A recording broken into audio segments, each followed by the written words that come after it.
So, if someone develops a posterior vitreous detachment or a PVD, could that mean that there may be problems in the future? Let's talk about it. Hi, my name is Zach Oki. I'm a retina specialist here in Irvine, California. I see this concern every day, multiple patients a day. It's something that I talk about a lot. I think we have to approach this question one of two ways. What are the short-term risks associated with a PVD, and what are the long-term risks? So if we just talk about the short-term risks, the number one thing that we're concerned about is the development of a retinal tear. Most retinal tears occur right at the time of diagnosis of a PVD, within the same day or week.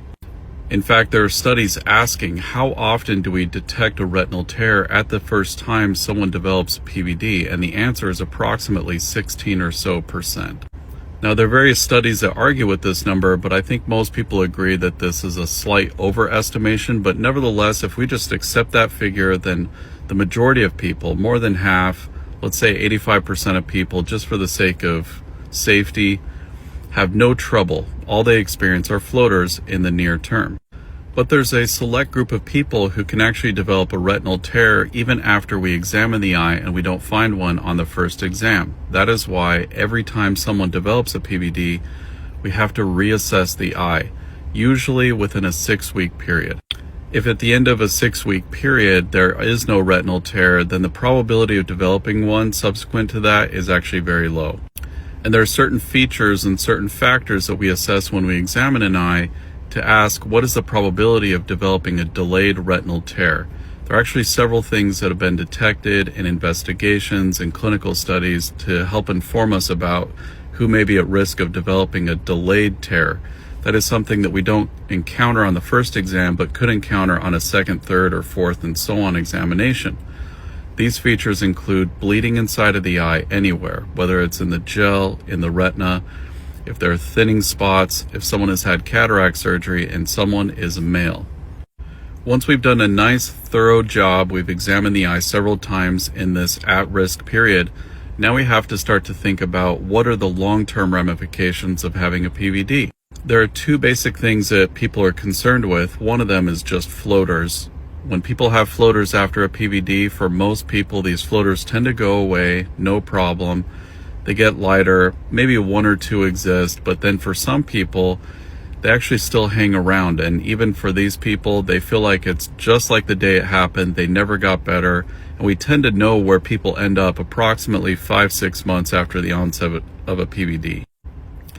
And for those people who continue to have persistent, bothersome floaters, we can do several things that we've discussed on this channel for those floaters. But inevitably, for most people, they tend to say, I just want to live with them. I don't want you to help me.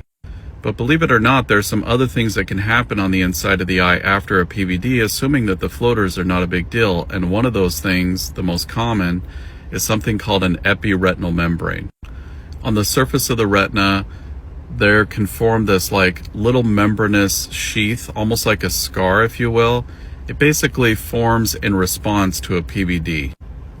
There's this relationship between the retina and the vitreous gel. When the vitreous gel separates away from the retina almost responds in a way, and it can form this scar tissue-like sheet. This thing is present in 20% of adults over 70, and for most people, approximately 2/3 is really not a bother. But for 1/3, over the course of time, it can start to affect the vision. Once this thing forms on the retina, it begins to twist and contort. Then the vision becomes cloudy, it becomes distorted. People can even have double vision in one eye when they develop this if it's symptomatic. And so if it forms, then what we can do is actually either do nothing if it's not a really big bother, or if it's present and it's really a bother for someone is having these visual symptoms and they want to get rid of them, then we can actually perform a surgery and remove this scar from the surface of the retina. And when we do that, the vision actually improves. Now, it doesn't improve perfectly. It never reaches a state similar to how it was before it happened, but the vision gets a lot better. And the probability of developing this scar on the surface of the retina also depends on how much bleeding there is in the eye, on other medical conditions that exist inside of the eye. For example, things like diabetes, high blood pressure. If someone has inflammatory problems inside of the body, those can manifest in the eye. and those can increase the probability of developing this scar tissue.